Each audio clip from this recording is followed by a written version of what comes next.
Bonjour, bonjour à tous. C'est un vrai plaisir pour moi d'être là avec vous aujourd'hui, de découvrir votre belle communauté dont j'avais entendu parler par diverses personnes. Et donc c'est vraiment, vraiment chouette d'être là et de vous rencontrer. Donc je m'appelle Alexandre Saran, je suis pasteur à Lyon d'une église réformée évangélique dans le quartier de Gerland, un quartier qui est en pleine expansion actuellement.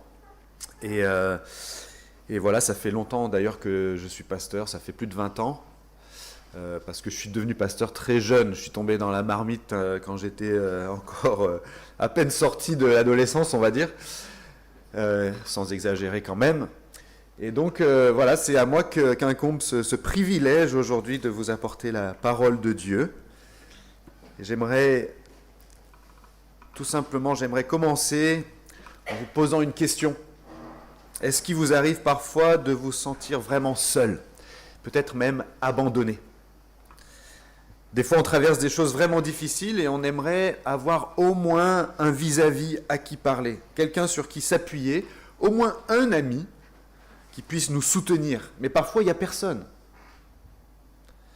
Peut-être que vous avez été un jour trahi par des gens dont vous étiez proche.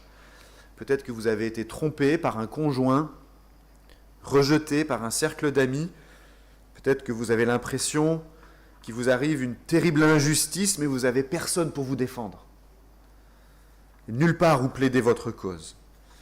Peut-être qu'il y a plein de personnes autour de vous, physiquement, à l'école, au travail, à la maison, mais personne qui soit là pour vous. Et il n'y a pas de plus grande solitude que de se sentir seul au milieu de plein de gens.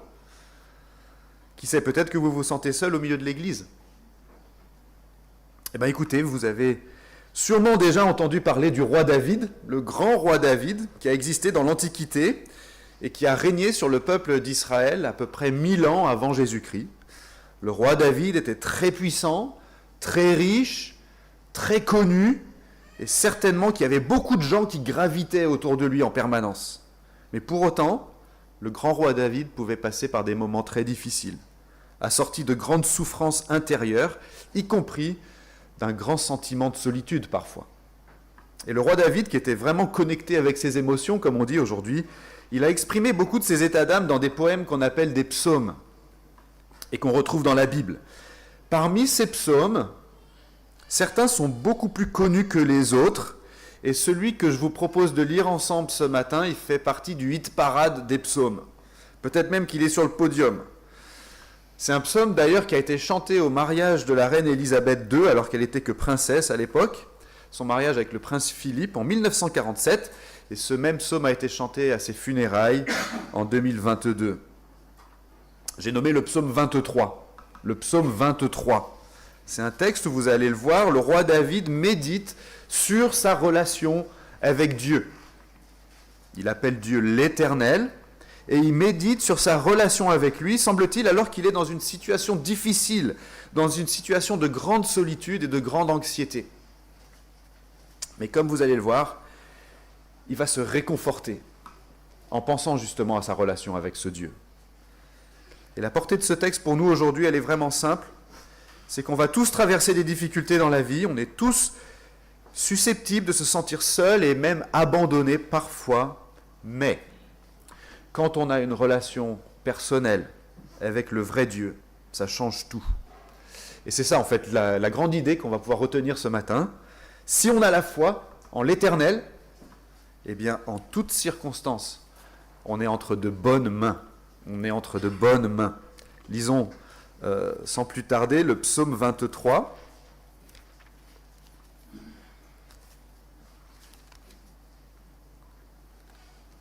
Psaume de David. L'Éternel est mon berger, je ne manquerai de rien. Il me fait reposer dans de verts pâturages, il me dirige près des eaux paisibles. Il restaure mon âme, il me conduit dans les sentiers de la justice à cause de son nom.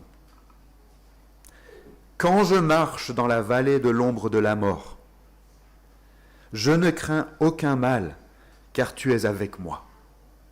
Ta houlette et ton bâton voilà mon réconfort.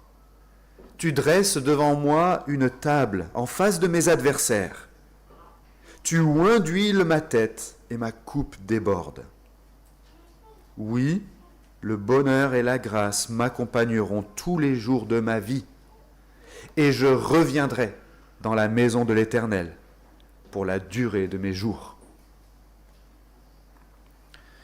Avant d'aller plus loin, je vous propose de prier. Seigneur, merci pour ta parole. Elle est précieuse.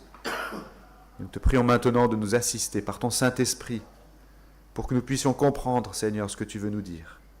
Et que ce texte, qui est certainement très connu pour beaucoup d'entre nous, on puisse le recevoir de nouveau comme une bonne parole de ta part qui va faire du bien à notre âme. Et donc, Seigneur, aide-nous à comprendre, à recevoir, à croire et à mettre en pratique tout ce que tu veux nous dire ce matin. Nous t'en prions au nom de ton Fils Jésus. Amen. Alors, premièrement, si on est croyant, on peut être certain que l'être le plus puissant de l'univers veut notre bien. L'être le plus puissant de l'univers veut notre bien si on est croyant. Alors imaginons le roi David qui traverse vraisemblablement quelque chose de difficile. Il se sent très seul, il se sent incompris, il se sent peut-être en danger. En tout cas, son avenir lui semble incertain. Peut-être qu'il s'imagine qu'il pourrait tout perdre. Et quand on étudie l'histoire du roi David, on voit qu'il a plusieurs fois traversé, n'est-ce pas, des moments extrêmement difficiles. Mais au lieu de paniquer, au lieu de désespérer, le roi David, il s'arrête et il écrit un poème. Il écrit une chanson. Et il commence « L'Éternel est mon berger ». C'est la première chose que le roi David se dit dans ces circonstances-là. C'est la première chose qu'il se prêche à lui-même. C'est la première chose qu'il écrit dans son chant, dans son poème. C'est la première chose qu'il va dire à ceux qui vont lire ou chanter son poème après lui. C'est la première chose qu'il veut dire aux assemblées qui vont écouter un pasteur qui va prêcher sur ce texte bien des années plus tard. L'Éternel est mon berger. Vous avez compris que c'est une métaphore. Et donc le roi David ensuite va décliner cette métaphore pendant quelques versets. Puisque l'Éternel est mon berger, eh bien, dit-il, je ne manquerai de rien. Il me fait reposer dans de verts pâturages, etc.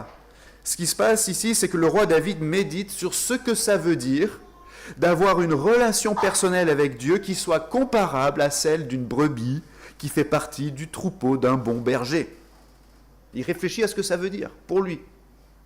Le roi David, il ne présuppose pas ici que tout le monde a ce genre de relation avec Dieu.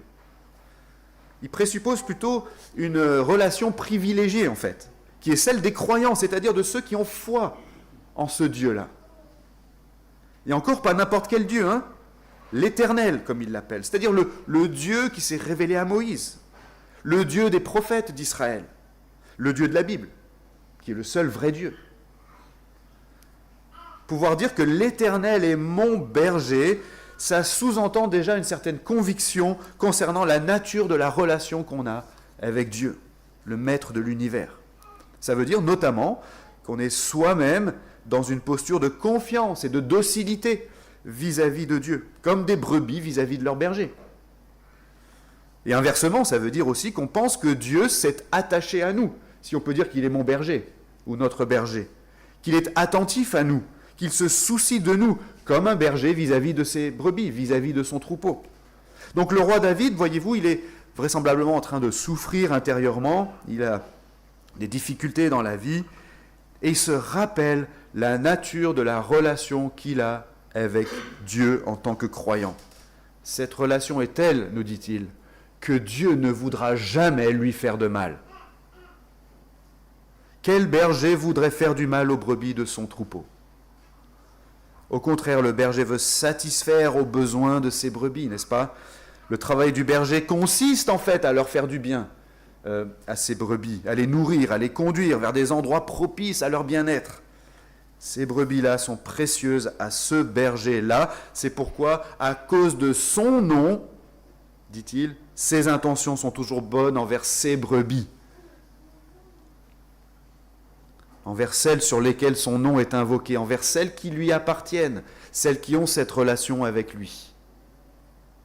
Et donc on peut comprendre pourquoi c'est super important pour le roi David de réfléchir à ça, alors qu'il est justement en train de traverser des circonstances super douloureuses. À cause de la relation qu'il a avec Dieu, il peut être certain que les difficultés qu'il traverse, ce n'est pas l'intention finale de Dieu pour lui.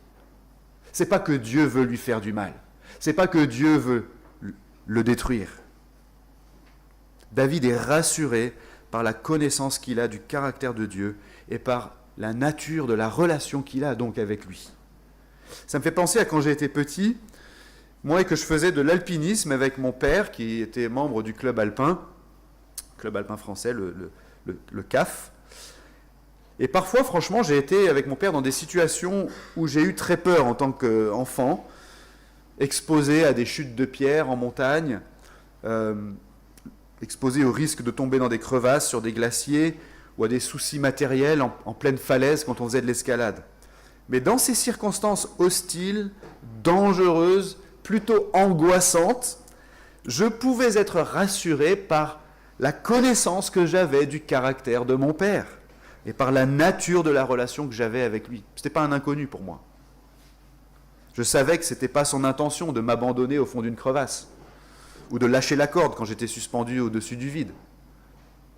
Au lieu de paniquer ou de désespérer, j'ai eu quand même un peu peur, mais au lieu de désespérer, je pouvais peut-être, comme le roi David, composer un petit poème dans mon esprit, une petite chanson et me dire « Le guide de montagne est mon papa. Il prend soin de moi. Son œuvre dans ma vie consiste à me donner ce qui est bon pour moi et à me diriger d'une manière qui soit dans mon intérêt. Il travaille à mon épanouissement, je le sais. Il travaille à ma bonne santé et à ma réussite. Il agit ainsi à cause de son nom. C'est-à-dire qu'il est comme ça, mon papa. Je le connais. Et il y a une relation entre lui et moi qui fait qu'il va agir comme ça pour moi. Je ne sais pas si vous voyez ce que je veux dire. Le roi David, de la même manière, il se dit « L'Éternel est mon berger. » L'Éternel, celui qui gouverne tout l'univers, est mon berger. C'est super dur ce que je traverse, c'est super effrayant, mais en vertu de cette relation que j'ai avec l'Éternel, qui est mon berger, eh bien, je sais qu'il prend soin de moi. Et je sais que son œuvre dans ma vie consiste à me donner ce qui est bon pour moi. Son œuvre consiste à restaurer mon âme, comme il dit, et à me conduire dans les sentiers de la justice. Il agit ainsi à cause de son nom, c'est-à-dire qu'il est comme ça, l'Éternel. Il est comme ça dans le cadre de sa relation avec les croyants. C'est comme ça qu'il agit envers ceux dont il est le berger. Vous voyez ? Si on est croyant déjà, ça change notre rapport à la souffrance, aux épreuves, ça change notre rapport à l'hostilité des gens, ça change notre rapport à la solitude qu'on peut éprouver parfois. Parce que si on est croyant, on peut être certain que l'être le plus puissant de l'univers veut notre bien. Et c'est déjà une bonne habitude à prendre pour nous, les croyants, de nous rappeler quelles sont les intentions de Dieu, en fait, à notre égard. Quel est son cœur de berger pour nous, les croyants ? Justement, quand on est en proie au chagrin, ou à un sentiment d'abandon, ou à une sensation de grande vulnérabilité, que ce soit individuellement ou collectivement en tant qu'Église, on a besoin de s'arrêter parfois et simplement de méditer là-dessus. L'Éternel est mon berger. Il est notre berger. Pourquoi ne pas apprendre par cœur le psaume 23, par exemple, si vous ne le connaissez pas déjà par cœur ? Ça pourrait être un beau projet pour vous cette semaine, d'apprendre le psaume 23 en entier par cœur. Il n'y a que 6 versets, ça devrait être possible. Apprenons ce texte par cœur pour nous rappeler aussi souvent que nécessaire quelles sont en vérité les dispositions envers nous de l'Éternel, l'être le plus puissant de l'univers. Ça va nous aider à tenir bon dans l'affliction. Surtout que le roi David ajoute quelque chose ensuite, dans le deuxième point, à partir du verset 4. Deuxièmement, si on est croyant, on devrait se rassurer en se rappelant que Dieu est toujours tout proche de nous, même quand ça ne va pas. Il est toujours tout proche de nous, même quand ça ne va pas. Donc c'est déjà bien de savoir que l'Éternel est notre berger, en tant que croyant. Ça, c'était les versets 1 à 3. Mais ce berger, voyez-vous, ne nous abandonne jamais, même temporairement. Regardez ce que dit David au verset 4. D'abord, il dit « Quand je marche dans la vallée de l'ombre de la mort ». Notez bien qu'il ne dit pas « Si jamais un jour je devais marcher dans la vallée de l'ombre de la mort ». Il dit « Quand je marche ». dans la vallée de l'ombre de la mort. C'est la preuve que dans les versets précédents, les versets 1 à 3, en fait, le roi David, il n'était pas en train de décrire les circonstances ordinaires de sa vie, comme si la vie d'un croyant, était toujours tout beau et tout tranquille. Il décrivait plutôt la finalité du projet de Dieu pour lui, ses intentions, comme je l'ai dit, l'essence de son projet, c'est-à-dire ce que Dieu fait pour lui de façon ultime, en fin de compte. Voilà ce qu'il est en train de réaliser pour le roi David. Mais vous voyez, un berger qui recherche toujours l'intérêt de son troupeau, parfois il va conduire son troupeau à travers des zones hostiles, mais sans jamais que ça contredise le fait qu'il recherche toujours l'intérêt de son troupeau. C'est curieux, mais c'est la réalité. Or, le roi David, il tient à souligner cette réalité, c'est que non seulement le bon berger conduit parfois le troupeau à travers des zones difficiles, mais en plus, le bon berger reste toujours au plus près de son troupeau, même dans ces circonstances-là. La vallée de l'ombre de la mort, sous la plume du roi David, ça désigne probablement de graves difficultés. En tout cas, ça décrit un lieu de ténèbres profondes, un lieu tellement noir qu'on ne voit pas du tout ce qu'il y a devant nous. La vallée profonde de l'ombre de la mort. Il y a quelques années, on a fêté les 40 ans de ma femme, et pour ça, j'ai réuni quelques amis, et puis on est allé explorer une grotte. Et on était donc, ces quelques amis, à suivre un parcours dans des galeries souterraines, et à un moment donné, on a éteint nos lampes frontales, juste pour voir ce que ça faisait, de ne plus avoir de lumière au fond d'une grotte. Et ça fait drôle, hein ? Je ne sais pas si vous avez déjà fait cette expérience. Quand il n'y a aucune source de lumière, nos yeux, ils ont beau essayer de s'habituer à l'obscurité, on voit absolument rien. C'est le noir complet, le noir profond. Et dans la vie, on n'a pas souvent l'occasion d'en faire l'expérience de ça. Et un des trucs qui peut nous inquiéter quand on est dans le noir profond, c'est de ne pas savoir qui est là, ou ce qu'il y a près de nous, autour de nous. On pourrait être tout seul, ou bien il pourrait y avoir des copains farceurs qui ne nous disent rien et qui sont cachés dans le noir, ou bien il pourrait y avoir toutes sortes de créatures hostiles, magiques, inquiétantes, peut-être même à quelques centimètres de nous et on ne le saurait pas. C'est ça la réalité quand on traverse des environnements d'obscurité totale. Et ça, c'est une image, bien sûr, de cette sensation d'être perdu, d'être isolé et abandonné quand je marche dans la vallée de l'ombre de la mort. Mais le roi David, il a bien une certitude, c'est que l'Éternel, son berger, est avec lui. Il est avec lui, avec sa houlette et son bâton, dit-il. C'est-à-dire qu'il est avec lui en tant que berger. C'est les instruments d'un berger, la houlette et le bâton. Et en tant que berger, l'Éternel est avec lui en train d'accomplir son projet de berger.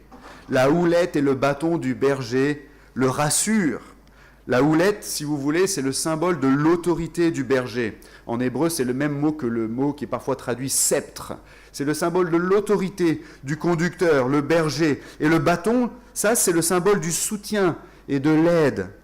Et donc, il y a deux choses complémentaires qui rassurent le roi David. À la fois l'autorité de Dieu dans sa vie, mais aussi la compassion de Dieu dans sa vie, sa miséricorde. Dieu a la capacité de prendre les bonnes décisions pour lui et de le conduire avec autorité dans le noir. Il est fiable, son autorité est fiable, mais il a aussi l'intention de le protéger avec son bâton, de le fortifier, de l'aider. Et quand on est perdu dans le noir, on a besoin de ça, n'est-ce pas ? On a besoin de quelqu'un de fiable tout près de nous, qui va nous diriger avec bienveillance. On a besoin de savoir qu'on peut lui faire confiance et qu'on peut se laisser diriger par lui parce qu'il va nous conduire de la bonne manière, mais il va aussi nous protéger des dangers éventuels qui sont là, tapis dans le noir. Je ne sais pas si vous vous rappelez ou si vous avez fait attention à ça, il y a quelques années, en 2022, il y a une histoire très étrange qui s'est passée, qui a été pas mal médiatisée à l'époque. Il y a eu un phénomène mystérieux qui s'est produit en Mongolie, où en fait des moutons se sont mis spontanément à se suivre en cercle, de plus en plus nombreux, et ils ont tourné en rond comme ça, sans s'arrêter, pendant 12 jours. Et ça a été filmé par des caméras, et beaucoup de gens ont été très perturbés par ce phénomène. C'est quoi ce truc paranormal ? Peut-être cet après-midi, vous irez sur YouTube et vous allez chercher les images, vous devriez pouvoir les retrouver. Mais en fait, ce qui s'est passé, c'est très simple. C'est que les moutons, c'est très bête en fait. Les moutons, ils aiment bien suivre l'exemple du mouton qui est juste à côté d'eux. Donc il suffit que par un mouvement un petit peu aléatoire du troupeau, il y ait eu un mouton qui ait décidé de suivre un autre mouton, qui lui-même avait décidé de suivre un autre mouton, qui lui-même avait décidé de suivre un autre mouton, et que ces quelques moutons étaient positionnés plus ou moins en cercle, et voilà que la spirale infernale s'est déclenchée, s'est enclenchée, et qu'il n'y avait plus rien pour l'arrêter. Parce que les moutons, c'est un peu bête. Un peu comme le chien qui court après sa queue, vous savez. Eh bien nous, on est un peu comme ces moutons, en fait. Vous savez, en général, dans la Bible, quand on est comparé à des moutons, c'est pas pour nous flatter. Hein. Je le dis ça en passant.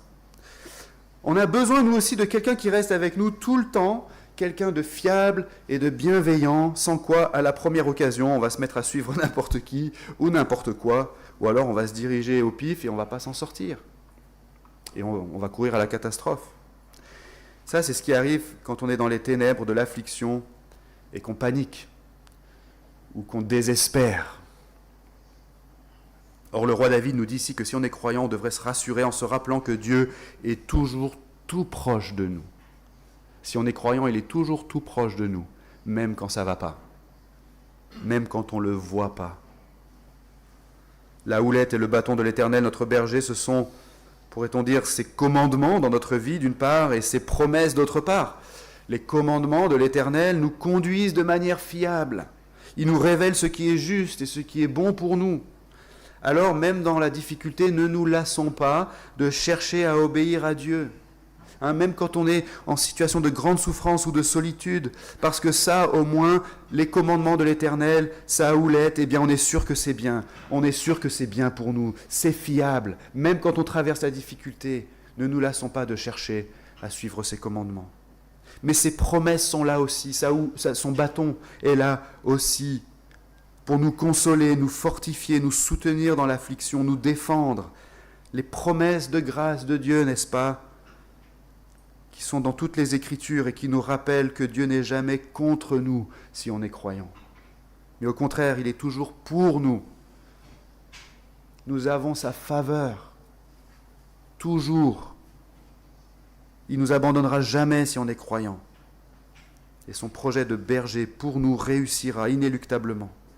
Et ça, c'est justement le troisième et dernier point qu'on voit dans ce psaume, à partir du verset 5, les versets 5 et 6. Troisièmement et dernièrement, si on est croyant, on a les moyens de savoir pour sûr qu'on va gagner à la fin. On a les moyens de savoir pour sûr qu'on va gagner à la fin, si on est croyant. Alors, si vous regardez le texte, c'est un peu surprenant, mais le roi David, il change de métaphore pour les deux derniers versets.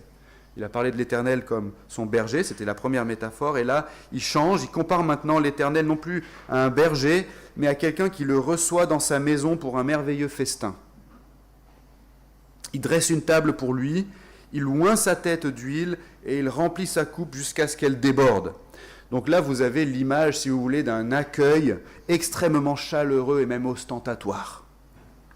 Dans notre église, on organise 2 fois par an un repas d'accueil des nouveaux, donc les personnes qui viennent, qui visitent l'église. Si un jour vous déménagez à Lyon et que vous commencez à fréquenter notre église, vous serez certainement invité à un repas d'accueil des nouveaux. Alors dans ces repas d'accueil des nouveaux, on n'en fait pas autant que ce qui est décrit dans le texte ici. Ça serait peut-être un peu gênant, mais imaginez que vous arrivez à ce repas d'accueil des nouveaux et qu'on vous dise de vous asseoir sur un fauteuil en velours et qu'on dresse une table devant vous avec des assiettes en porcelaine et des couverts en or et qu'on vous couvre de parfums et d'huile aromatique et qu'on remplisse votre coupe de champagne grand cru classé jusqu'à ce que ça déborde, que ça coule sur le bord du verre et qu'on vous apporte des petits fours avec du caviar et que pendant que vous mangez, on vous fait un petit massage des épaules, etc. Ouais, ça serait un peu gênant et rassurez-vous, on ne fera pas ça si vous venez à un repas d'accueil des nouveaux dans notre église, mais l'idée dans notre texte, c'est que Dieu est disposé de cette manière envers le roi David. Pour le dire autrement, le roi David décrit la faveur ici, la faveur extraordinaire de Dieu envers lui, de l'Éternel envers lui. Mais il y a une petite précision qui est extrêmement importante. C'est qu'il dit au verset 5 que Dieu fait ça pour lui en face de ses adversaires. Ça veut dire que dans l'esprit du roi David, vous voyez, il est encore à ce moment-là en train de penser aux difficultés qu'il est en train de traverser. Il fait référence à ses adversaires dans sa vie, les épreuves dont il fait l'expérience à ce moment-là. Et il dit en gros que cette faveur totale de Dieu envers lui, de son point de vue en tout cas, ça change tout dans son rapport à l'adversité qu'il traverse. Dieu lui manifeste cette faveur en face de ses adversaires. Oui, il y a des adversaires, il y a de très grandes difficultés dans sa vie, il y a du danger, il y a un sentiment de solitude, peut-être d'abandon, mais il sait que Dieu est pour lui. Et c'est sa manière à lui de répondre à l'adversité, en fait. Votre puissance est grande peut-être, vous, mes ennemis, mais elle est limitée parce que l'Éternel est pour moi. Il m'accueille dans sa maison, il m'accueille moi dans sa maison et pas vous. C'est trop bien de se sentir défendu par la personne la plus importante dans la pièce, n'est-ce pas ? En août 2023, dans un concert de la chanteuse britannique Adele, il y avait un fan pendant le concert qui se faisait harceler par le service de sécurité d'une part et par d'autres fans d'autre part. Et à un moment donné, Adele s'est arrêtée en pleine chanson et elle a dit à toutes ces personnes qui tourmentaient ce jeune homme, elle leur a dit d'arrêter et de le laisser tranquille. Alors ce fan-là, il va s'en rappeler toute sa vie, n'est-ce pas, de ce moment. La personne la plus importante de la salle de concert a démontré sa faveur envers lui en face de ses adversaires. Alors on voit que dans l'expérience du roi David aussi, ça fait une énorme différence de se savoir soutenu par Dieu. Ça lui a donné de la confiance et de l'assurance en face de l'adversité, de savoir fondamentalement que l'Éternel, l'être suprême de l'univers, était pour lui. Mais comment est-ce qu'il pouvait en être si sûr ? Et ça, c'est certainement une question qu'on devrait se poser nous aussi aujourd'hui. Il est évident que ce n'est pas littéralement que Dieu dresse une table et qu'il lui met de l'huile sur la tête et qu'il lui verse du champagne dans la coupe. Ce n'est pas littéralement que Dieu fait ça. Alors pourquoi est-ce qu'il peut décrire la faveur de Dieu d'une manière aussi ostentatoire ? Le roi David, ici, il s'appuie tout simplement sur les promesses de grâce de Dieu qui sont faites à tous les croyants. Et c'est intéressant justement que c'est immédiatement après avoir parlé du bâton de Dieu, le symbole du soutien, de l'aide, de la compassion, de la miséricorde, de la tendresse, bref, de la faveur de Dieu, que David change de métaphore. Juste après avoir parlé de ça, qu'il change de métaphore pour évoquer justement combien cette faveur de Dieu le rassure en face de ses adversaires.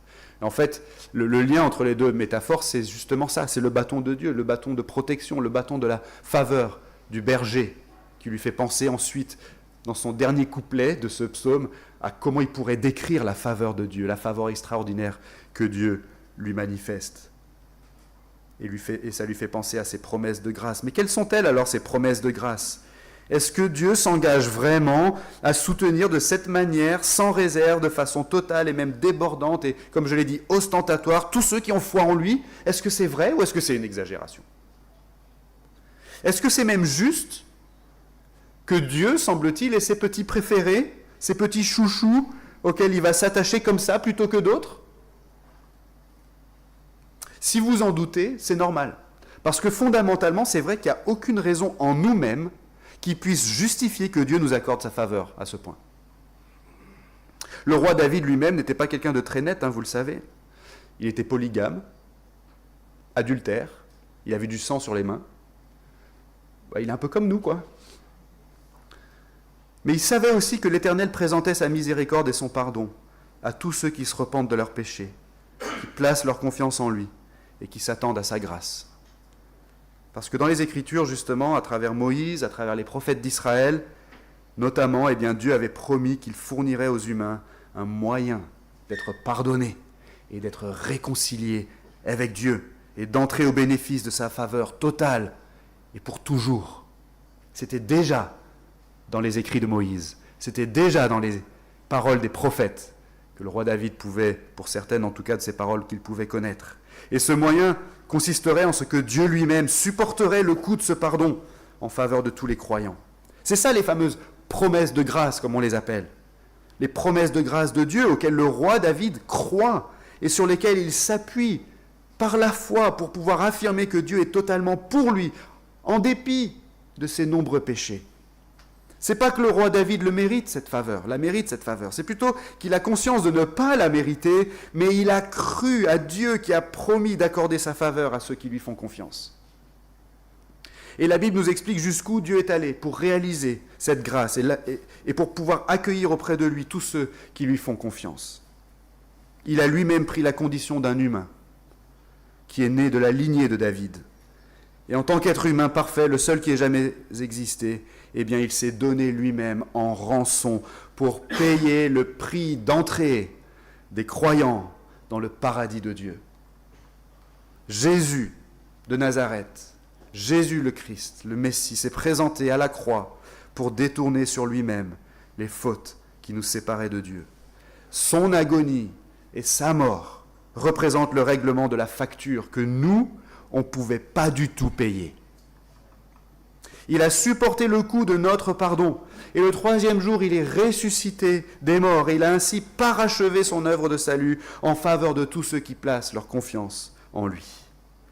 Et de cette façon, mes amis, de cette façon, Jésus a réalisé précisément tout ce qui était promis dans les Écritures d'Israël et auquel le roi David croyait et auquel il se fiait concernant la faveur totale que Dieu présente aux pécheurs qui se repentent. Et c'est seulement parce que Dieu avait promis de tout réaliser et qu'il a, dans l'histoire, tout réalisé par Jésus-Christ pour le salut des croyants, c'est seulement pour cette raison que le roi David peut affirmer avec autant d'assurance et sans aucune témérité que le bonheur et la grâce l'accompagneront tous les jours de sa vie et qu'il reviendra dans la maison de l'Éternel pour la durée de ses jours. Et c'est la conclusion de son poème, de son chant. C'est une façon de dire qu'il est certain que la faveur de Dieu ne lui sera jamais retirée. Et ce n'est pas téméraire de dire ça, mes amis, que la faveur de Dieu ne nous sera jamais retirée, si on considère que ça ne dépend pas de nous, justement, mais ça dépend de ce que Dieu a promis.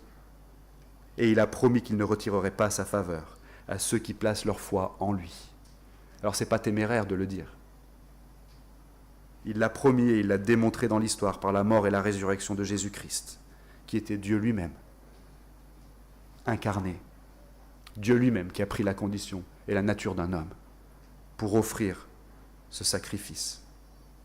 À cause de ça, si on a confiance en Dieu, comme le roi David, on peut dire effectivement qu'on a les moyens de savoir, pour sûr, qu'on va gagner à la fin. Dans les circonstances les plus difficiles de la vie, ça change beaucoup de choses quand même de savoir qu'on a la faveur de Dieu, la faveur du Maître de l'univers, qui s'est engagé de manière irrévocable en faveur de tous ceux qui sont attachés à Jésus-Christ par la foi.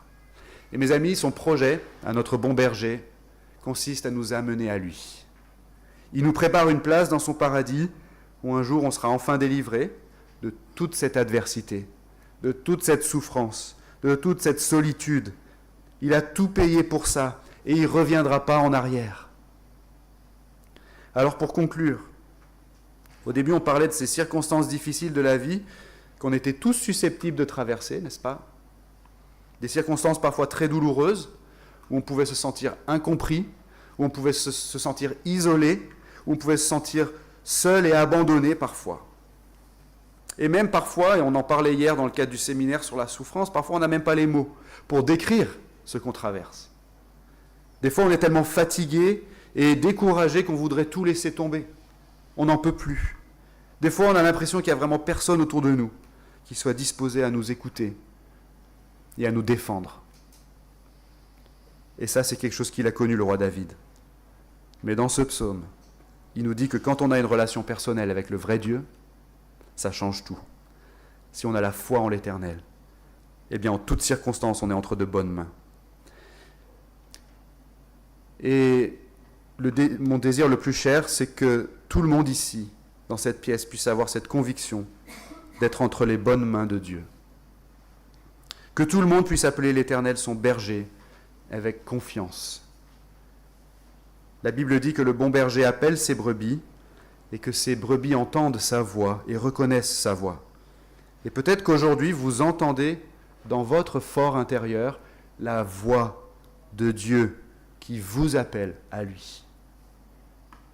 Peut-être que vous êtes une de ces brebis et qu'il veut que vous veniez à lui, ou que vous reveniez à lui peut-être. Il vous présente son pardon et sa grâce. Aujourd'hui, si vous entendez sa voix, n'endurcissez pas votre cœur, comme il est dit dans un autre passage, mais répondez-lui dès maintenant, par la foi, dans le secret de votre cœur. Je suis sûr que la plupart des personnes ici seraient vraiment heureuses d'essayer de répondre à vos questions si vous en avez, et de vous accompagner dans votre cheminement spirituel. Si vous avez envie d'aller plus loin, de découvrir un peu plus le message de la Bible et le sens de la foi chrétienne, n'hésitez pas à en parler à un membre de cette église, du Triolo. N'hésitez pas à vous rapprocher de quelqu'un qui a l'air sympa et qui aurait une tête à pouvoir vous renseigner et vous conseiller. Et si on est déjà un croyant aujourd'hui, je pense que ce texte nous incite finalement à tout simplement nous rappeler la nature de la relation qu'on a avec Dieu.